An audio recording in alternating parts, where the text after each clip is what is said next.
Well, hello everybody. I have just been through what I feel like has been hell and back. I have just successfully got off all pain medication. Woohoo! But that was an intense detox. So I'm so glad that's over with, and I'm able to manage my pain just through exercising, getting in the shower, going to cryo, which I'm going to go to right after this. But I wanted to share, this is part 3 of the stories behind the victory. Um, I'm out of breath today and I feel like I've lost the whole day. I've just been wiped out. And I know that's part of the process of getting off all those pain meds, but oh, it's just so frustrating just to be so stuck and so chronically fatigued that you don't have any control over it. But the story I wanted to share with everybody today is the story of the butterflies. So you see on me posting about all these butterflies, people bringing me gifts of butterflies, the monarch butterfly in particular. And I believe there's only 15 people that I've shared the entire story of the monarch butterfly. But I'm going to share it with you today. Still not the entirety of it because I don't think the world's ready for it because it was a very intense spiritual experience. Probably the most intense spiritual experience I've ever had in my life thus far. So it is very dear to my heart.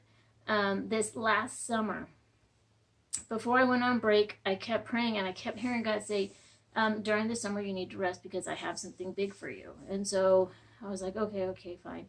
But what ended up happening is I ended up sick in bed with extreme pain, and I still don't know why, all summer long.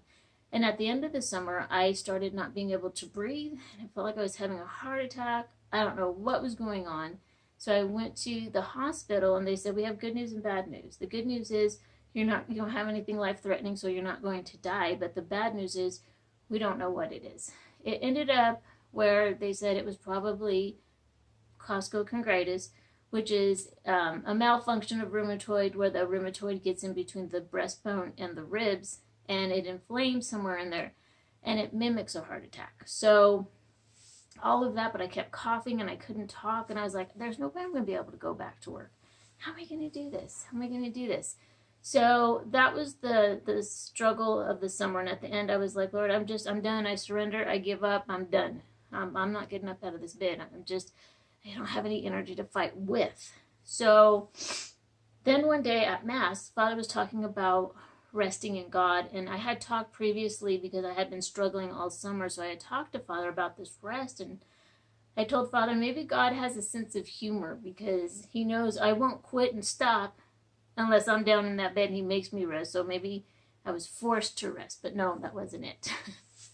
And so Father did a sermon on resting in God. And bottom line is it meant resting in Christ and just being quiet so he could talk to you. So that was very weird for me because in my prayer life, I do a lot of talking, not so much listening, I've learned. The first thing when I sat down, I came on my recliner. I was home alone because my husband and son were out in Arizona for baseball. So I sat in the recliner and I attempted to be quiet and listen. As I sat there, the first thing I wanted to do was say an Our Father, a Hail Mary, the Rosary, you name it, maybe some petitions. I was blah, blah, blah, blah. And I just had to keep stopping myself. And it was like God was saying, woman, shut your mouth. I'm trying to tell you something, my child. So I did get to that point where I was still and listening. And in that moment, the most profound spiritual experience I've ever had happened at that moment. And God revealed to me plans for my future. And they were huge, bigger than anything I could imagine, transforming in a way that was beyond me. And as he showed me this, I was just crying and I was like, Lord, how could someone so broken even do those things? But of course, if you ask of me this, then yes, my answer for you is always yes. Your will be done, Lord. And I remember hearing him say, don't worry, Nina, don't worry about the physical, don't worry about the financial, don't worry about any of it because it will all be taken care of. You just have to say yes to this request. So I did, and at the end of all of this, I had some music playing on. It was meditation music, and it was whole tunes, which is supposed to be biblical tunes to bring healing. So at the end of it, and it was on YouTube, so at the end of it, something, the next video just popped up. You know how it just comes up after the song's done that you're listening to? Well, it was a man talking. And at that moment, I was like, nah, that was enough rest, man. That was pretty deep. I've never experienced anything like that. I think I'm just going to turn this off. But then I was tempted and I looked at it. I said, okay, well, how long is it? Maybe it's just a couple minutes. So it was like 15 minutes. I said, well, what the heck? I'll let it play. And as it played, it was the story of the monarch butterfly. And it was a Christian story of the monarch butterfly and the meaning of when it feels like you're going to die, what God is really doing is transforming you into something beyond your wildest imagination. So I just had goosebumps because everything that I had just heard in prayer was confirmed through the story of the monarch butterfly. And I knew that God was giving me the monarch butterfly. This may sound absolutely nuts to some people, but you know what? I'm standing in my truth. This is what happened. I can't deny it. I know it happened, and so let it be. And it is so, well, it isn't ironic to me. It was just God giving me a sign and confirming everything that had happened. So many different things had happened with the butterfly after that. And as I went to the hospital for surgery number 17, this shoulder replacement, all of the butterflies were taking me to the hospital. They just followed my car. And I'm looking at my husband. I said, I know you see that. I know you know that those are my butterflies. And the same thing happened on the way home from the hospital. Butterflies everywhere. And I know, you know, we've all seen it on the news. Oh, this is what happens. It's the Great Migration and blah, blah, blah. And it happens every year. I don't know about you guys. I've never seen that many butterflies in my life. So for me, complete confirmation about God. So I just want you guys to know that all those butterflies, those were mine.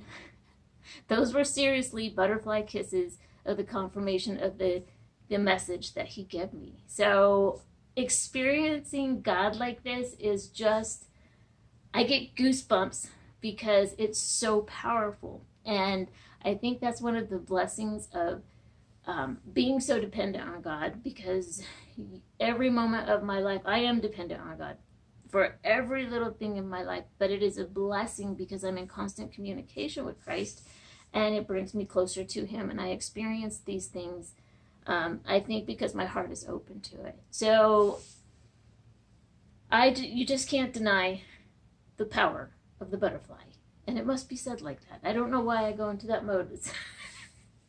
I like to change my voice. I think it gives more meaning to what I'm saying. Do you feel me? Do you feel me, people? But anyways, I am completely out of energy just from talking on this video. So I'm going to shut it and zip it. And I just feel like today has been lost because I just feel like a zombie. So I'm going to go to cryotherapy. And if I end up getting a Starbucks on the way back, then I just accidentally end up getting a Starbucks on the way back. Because I am just deliberate and intentional. I have so many projects I'm trying to work on and nothing's getting done. So I'm going to get something done today. I don't know if it's going to be the last few hours of the day, but dang it, I am not losing another day to rheumatoid because I am the monarch butterfly. God bless. And next video, I am going to be doing something very risky, but very deliberate. I am going to share some of the struggles behind the victory, things that people don't want to talk about, people that things rather not know about. But you know what? I feel called to share the struggles because everybody sees me, oh, you're so strong and you're so inspiring. And yes, like I told you, that is a gift that I have been given, but at a great cost, which I'm fine with. But that's why I think these stories need to be shared. So we'll see. I am a little nervous about sharing some of it, but you know what? I know that it's meant to be shared. So that's it. That's all I got. Until next time, whew, I will see you all later, and I hope you have a wonderful, wonderful day, and I hope you have a lot more energy than I do. God bless. God bless.